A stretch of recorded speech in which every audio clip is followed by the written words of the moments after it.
Wow, you got the money now. Good job. You are still you. You got the house, you got everything, you got the girl. Oh, you're still not happy because you still haven't understood it. You are not all of those possessions. You are not what you make of yourself. You are just you. You are you. If you would be stripped of everything and you would be naked on the street, you would still be the same you that you are now.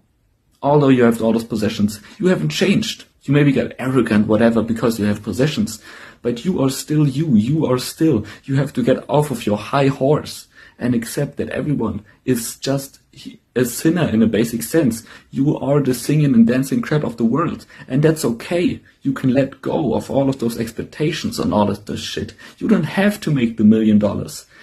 If you want to, do so.